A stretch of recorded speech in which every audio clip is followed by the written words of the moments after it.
സുഭാഷിതങ്ങൾ 1-ാം അധ്യായം. ദാവീദിന്റെ മകനും ഇസ്രായേൽ രാജാവുമായ സോളമന്റെ സുഭാഷിതങ്ങൾ. മനുഷ്യർ ജ്ഞാനവും പ്രബോധനവും ഗ്രഹിക്കാനും ഉൾക്കാഴ്ച തരുന്ന വാക്കുകൾ മനസ്സിലാക്കാനും വിവേകപൂർണമായ പെരുമാറ്റം, ധർമ്മം, നീതി, ന്യായം എന്നിവ ശീലിക്കാനും സരളഹൃദയർക്ക് വിവേകവും യുവജനങ്ങൾക്ക് അറിവും വിവേചനശക്തിയും പ്രദാനം ചെയ്യാനും വിവേകി ശ്രദ്ധിച്ചു കേട്ട് അറിവ് വർദ്ധിപ്പിക്കാനും ധാരണാശക്തിയുള്ളവൻ പഴമൊഴി, അലങ്കാരപ്രയോഗം, ജ്ഞാനികളുടെ സൂക്തങ്ങൾ, അവരുടെ കടങ്കഥകൾ എന്നിവ ഗ്രഹിക്കാൻ തക്ക കഴിവ് നേടാനുമത്രേ ഇവ. ദൈവഭക്തിയാണ് ജ്ഞാനത്തിന്റെ ഉറവിടം. ഭോഷന്മാർ ജ്ഞാനത്തെയും പ്രബോധനത്തെയും പുച്ഛിക്കുന്നു. മകനേ, നിന്റെ പിതാവിന്റെ പ്രബോധനം ചെവിക്കൊള്ളുക, മാതാവിന്റെ ഉപദേശം നിരസിക്കരുത്. അവ നിന്റെ ശിരസിന് വിശിഷ്ടാപഹാരവും കഴുത്തിന് പതക്കവും അത്രേ. മകനേ, പാപികളുടെ പ്രലോഭനത്തിന് വഴങ്ങരുത്. അവർ പറഞ്ഞേക്കാം, വരിക, പതിയിരുന്ന് കൊല ചെയ്യാം, നിഷ്കളങ്കരെ ക്രൂരമായ കുരുക്കിൽപ്പെടുത്താം, അവരെ പാതാളം എന്ന പോലെ നമുക്ക് ജീവനോടെ വിഴുങ്ങാം. അവർ ഗർത്തത്തിൽ പതിക്കുന്നവരെ പോലെയാകും. വിലയേറിയ വിഭവങ്ങൾ നമുക്ക് ലഭിക്കും. കൊള്ളമുതൽ കൊണ്ട് നമുക്ക് വീട് നിറയ്ക്കാം. ഞങ്ങളോട് പങ്കുചേരുക, നമുക്കൊരു പണസഞ്ചി മാത്രം. മകനേ, നീ അവരുടെ വഴിയെ പോകരുത്. അവരുടെ മാർഗത്തിൽ നിന്ന് ഒഴിഞ്ഞു മാറുക. അവരുടെ പാദങ്ങൾ തിന്മയിലേക്ക് പായുന്നു. ചോര ചിന്താൻ അവർ വെമ്പൽ കൊള്ളുന്നു. പക്ഷി കാണുകെ അതിന് വലവിക്കുന്നത് നിഷ്ഫലമാണല്ലോ. ഇവർ പതിയിരിക്കുന്നത് സ്വന്തം രക്തത്തിനു വേണ്ടിയാണ്. സ്വന്തം ജീവന് തന്നെ അവർ കെണിവെക്കുന്നു. ആക്രമത്തിലൂടെ നേട്ടമുണ്ടാക്കുന്നവരുടെ എല്ലാം ഗതി ഇതാണ്. അത് അവരുടെ തന്നെ ജീവനെ അപഹരിക്കുന്നു. ജ്ഞാനം തെരുവിൽ നിന്ന് ഉച്ചത്തിൽ വിളിച്ചറിയിക്കുന്നു. ചന്തസ്ഥലങ്ങളിൽ അവൾ ഉദ്ഘോഷിക്കുന്നു. കോട്ടമുകളിൽ നിന്നുകൊണ്ട് അവൾ പ്രഖ്യാപിക്കുന്നു. നഗരകവാടങ്ങളിൽ നിന്ന് അവൾ സംസാരിക്കുന്നു. ഭോഷരെ, നിങ്ങൾ എത്ര നാൾ ഭോഷരായി കഴിയും? എത്ര നാൾ പരിഹാസകർ പരിഹാസത്തിൽ ആഹ്ലാദിക്കുകയും മൂഢർ അറിവിനെ നിന്ദിക്കുകയും ചെയ്യും? എൻ്റെ ശാസന ശ്രദ്ധിക്കുക. എൻ്റെ ചിന്തകൾ ഞാൻ നിങ്ങൾക്ക് പകർന്നു തരാം. എൻ്റെ വാക്കുകൾ ഞാൻ നിങ്ങൾക്ക് മനസ്സിലാക്കി തരാം. ഞാൻ വിളിച്ചിട്ടും നിങ്ങൾ ശ്രദ്ധിക്കാൻ വിസമ്മതിച്ചു. ഞാൻ കൈനീട്ടിയിട്ടും ആരും ഗവനിച്ചില്ല. നിങ്ങൾ എൻ്റെ ഉപദേശം അപ്പാടെ അവഗണിക്കുകയും എൻ്റെ ശാസന നിരാകരിക്കുകയും ചെയ്തു. അതിനാൽ ഞാനും നിങ്ങളുടെ അനർത്ഥത്തിൽ നിങ്ങളെ പരിഹസിക്കും. പരിഭ്രാന്തി നിങ്ങളെ പിടികൂടി കൊടുങ്കാറ്റ് പോലെ പ്രഹരിക്കുമ്പോൾ, അത്യാഹിതം ചുഴലിക്കാറ്റ് പോലെ വന്നെത്തുമ്പോൾ, ദുരിതവും വേദനയും നിങ്ങളെ ബാധിക്കുമ്പോൾ ഞാൻ നിങ്ങളെ പരിഹസിക്കും. അപ്പോൾ അവർ എന്നെ വിളിക്കും, ഞാൻ വിളി കേൾക്കുകയില്ല. ജാഗരൂകതയോടെ എന്നെ അന്വേഷിക്കും, കണ്ടെത്തുകയില്ല. അവർ അറിവിനെ വെറുത്ത് ദൈവഭക്തിയെ നിരാകരിച്ചു. അവർ എൻ്റെ ഉപദേശം അവഗണിക്കുകയും എൻ്റെ ശാസന പുച്ഛിക്കുകയും ചെയ്തു. അതിനാൽ അവർ സ്വന്തം പ്രവൃത്തിയുടെ ഫലം അനുഭവിക്കും. സ്വന്തം തന്ത്രങ്ങളിൽ മടുപ്പ് തോന്നുകയും ചെയ്യും. എന്നെ വിട്ടകലുന്നത് മൂലം ശുദ്ധഗതിക്കാർ മൃതിപ്പെടുന്നു. ഭോഷരുടെ അലംഭാവം തങ്ങളെ തന്നെ നശിപ്പിക്കും. എന്നാൽ എൻ്റെ വാക്ക് ശ്രദ്ധിക്കുന്നവൻ സുരക്ഷിതനായിരിക്കും. അവൻ തിന്മയെ ഭയപ്പെടാതെ സ്വസ്ഥനായിരിക്കും. സുഭാഷിതങ്ങൾ 2-ാം അധ്യായം. മകനെ, എൻ്റെ വാക്ക് കേൾക്കുകയും എൻ്റെ നിയമം കാത്തു സൂക്ഷിക്കുകയും ചെയ്യുക. നീ ജ്ഞാനത്തിന് ചെവി കൊടുക്കുകയും അറിവിൻ്റെ നേരെ നിന്റെ ഹൃദയം ചായ്ക്കുകയും ചെയ്യുക. പൊരുളറിയാൻ വേണ്ടി കേണപേക്ഷിക്കുക, അറിവിനു വേണ്ടി വിളിച്ചപേക്ഷിക്കുക. നീ അതിലെ വെള്ളി എന്ന പോലെ തേടുകയും നിഗൂഢ നിധിയെ എന്ന പോലെ അന്വേഷിക്കുകയും ചെയ്യുക. അപ്പോൾ നീ ദൈവഭക്തി എന്തെന്ന് ഗ്രഹിക്കുകയും ദൈവത്തെക്കുറിച്ചുള്ള അറിവ് നേടുകയും ചെയ്യും. എന്തെന്നാൽ കർത്താവ് ജ്ഞാനം നൽകുന്നു. അവിടുത്തെ വചനത്തിൽ നിന്ന് അറിവും വിവേകവും പുറപ്പെടുന്നു. അവിടുന്ന് സത്യസന്ധർക്കായി അന്യൂനമായി ജ്ഞാനം കരുതി വയ്ക്കുന്നു. ധർമ്മിഷ്ഠർക്ക് അവിടുന്ന് പരിചയമായി വർത്തിക്കുന്നു.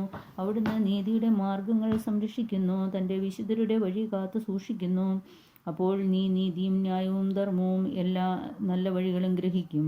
ജ്ഞാനം നിന്റെ ഹൃദയത്തിൽ നിറയുകയും അറിവ് ആത്മാവിനെ ആഹ്ലാദിപ്പിക്കുകയും ചെയ്യും. വിവേചനശക്തി നിന്നെ കാത്തുകൊള്ളുകയും അറിവ് നിന്നെ സംരക്ഷിക്കുകയും ചെയ്യും. ദുർമാർഗത്തിൽ നിന്നും ദുർഭാഷികളിൽ നിന്നും അത് നിന്നെ മോചിപ്പിക്കും. അവരാകട്ടെ ഇരുട്ടിൻ്റെ വഴികളിൽ ചരിക്കാൻ സത്യസന്ധതയുടെ മാർഗങ്ങൾ ഉപേക്ഷിക്കുന്നു. അവർ തിന്മ ചെയ്യുന്നതിൽ സന്തോഷിക്കുകയും അതിൻ്റെ വൈകൃതത്തിൽ ആഹ്ലാദിക്കുകയും ചെയ്യുന്നു. അവരുടെ വഴികൾ കുടിലമാണ്. അവർ നേർവഴി വിട്ട് നടക്കുന്നു. നീ ദുശ്ചരിതയായ സ്ത്രീയിൽ നിന്ന്, സൂര്യനുടെ ചാടുവാക്കുകളിൽ നിന്ന് രക്ഷപ്പെടുക. അവൾ തൻ്റെ യൗവനത്തിലെ സഹചരനെ പരിത്യജിക്കുകയും തൻ്റെ ദൈവത്തിൻ്റെ ഉടമ്പടി വിസ്മരിക്കുകയും ചെയ്യുന്നു. അവളുടെ ഭവനം മരണത്തിൽ താഴുന്നു. അവളുടെ പാത നിഴലുകളുടെ ലോകത്തിലേക്ക് നയിക്കുന്നു. അവളുടെ അടുത്തേക്ക് പോകുന്നവർ മടങ്ങി വരുന്നില്ല. ജീവന്റെ വഴികൾ വീണ്ടെടുക്കുന്നതുമില്ല. അതിനാൽ നീ സജ്ജനങ്ങളുടെ വഴിയിൽ സഞ്ചരിക്കുക. നീതിമാന്മാരുടെ മാർഗത്തിൽ നിന്ന് വ്യതിചലിക്കരുത്. സത്യസന്ധർ ദേശത്ത് വസിക്കുകയും ധർമ്മിഷ്ഠർ അവിടെ നിലനിൽക്കുകയും ചെയ്യും. ദുഷ്ടരാകട്ടെ ദേശത്ത് നിന്ന് വിച്ഛേദിക്കപ്പെടും. വഞ്ചകർ പിഴുതെറിയപ്പെടും. സുഭാഷിതങ്ങൾ 3-ാം അധ്യായം. മകനേ, എൻ്റെ ഉപദേശം വിസ്മരിക്കരുത്. നിന്റെ ഹൃദയം എൻ്റെ കൽപ്പനകൾ പാലിക്കട്ടെ. അവ നിനക്ക് ദീർഘായുസ്സും സമൃദ്ധമായ ഐശ്വര്യവും നൽകും. കരുണയും വിശ്വസ്തതയും നിന്നെ പിരിയാതിരിക്കട്ടെ. അവയെ നിന്റെ കഴുത്തിൽ ധരിക്കുക, ഹൃദയഫലങ്ങൾ രേഖപ്പെടുത്തുകയും ചെയ്യുക. അങ്ങനെ നീ ദൈവത്തിൻ്റെയും മനുഷ്യരുടെയും ദൃഷ്ടിയിൽ പ്രീതിയും സൽകീർത്തിയും നേടും. കർത്താവിൽ പൂർണ്ണ ഹൃദയത്തോടെ വിശ്വാസമർപ്പിക്കുക. സ്വന്തം ബുദ്ധിയെ ആശ്രയിക്കുകയും അരുത്. നിന്റെ എല്ലാ പ്രവൃത്തികളും ദൈവവിചാരത്തോടെ ആകട്ടെ. അവിടുന്ന് നിനക്ക് വഴി തെളിയിച്ചു തരും. ജ്ഞാനി എന്ന് സ്വയം ഭാവിക്കരുത്. കർത്താവിനെ ഭയപ്പെട്ട് തിന്മയിൽ നിന്ന് മാറുക.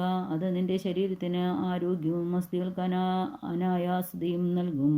കർത്താവിനെ നിന്റെ സമ്പത്ത് കൊണ്ടും നിന്റെ എല്ലാ ഉൽപ്പന്നങ്ങളുടെ ആദ്യഫലങ്ങൾ കൊണ്ടും ബഹുമാനിക്കുക. അപ്പോൾ നിന്റെ ധാന്യപ്പുരകൾ സമൃദ്ധി കൊണ്ട് നിറയും.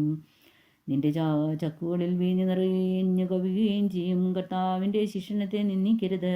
അവിടുത്തെ ശാസനയിൽ മടുപ്പ് തോന്നുകയും അരുത്. എന്തെന്നാൽ പിതാവ് പ്രിയപുത്രനെ എന്ന പോലെ കർത്താവ് താൻ സ്നേഹിക്കുന്നവനെ ശാസിക്കുന്നു. ജ്ഞാനം നേടുന്നവനും അറിവ് ലഭിക്കുന്നവനും ഭാഗ്യവാനാണ്.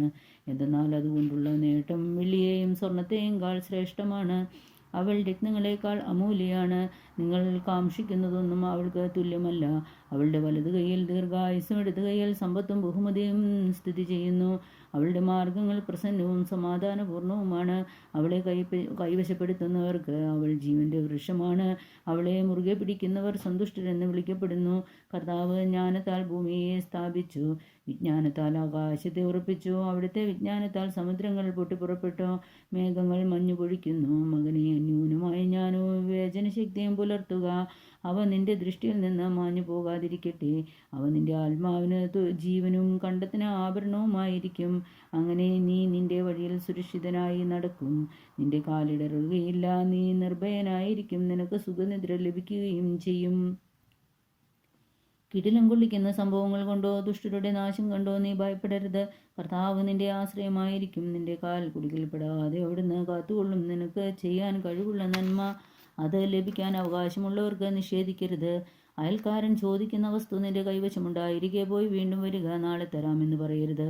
നിന്നെ വിശ്വസിച്ച് പാർക്കുന്ന അയൽക്കാരനെ ദ്രോഹിക്കാൻ ആലോചിക്കരുത്. നിനക്ക് ഉപദ്രവം ചെയ്യാത്തവനുമായി കലഹിക്കരുത്. ആക്രമിയുടെ വളർച്ചയിൽ അസൂയപ്പെടുകയോ അവൻ്റെ മാർഗം അവലംബിക്കുകയോ ചെയ്യരുത്. ദുർമാർഗികളെ കർത്താവ് വെറുക്കുന്നു. സത്യസന്ധരോട് അവിടുന്ന് സൗഹൃദം പുലർത്തുന്നു. ദുഷ്ടരുടെ ഭവനത്തിന്മേൽ കർത്താവിൻ്റെ ശാപം പതിക്കുന്നു. എന്നാൽ നീതിമാന്മാരുടെ ഭവനത്തെ അവിടുന്ന് അനുഗ്രഹിക്കുന്നു. നിന്ദിക്കുന്നവരെ അവിടുന്ന് നിന്ദിക്കുന്നു. വിനീതരുടെ മേൽ കാരുണ്യം പൊഴിക്കുന്നു. ജ്ഞാനികൾ ബഹുമതി ആർജിക്കും, ഭോഷർക്ക് അവമതി ലഭിക്കും. പിതാവിനും പുത്രനും പരിശുദ്ധാത്മാവിനും സ്തുതി.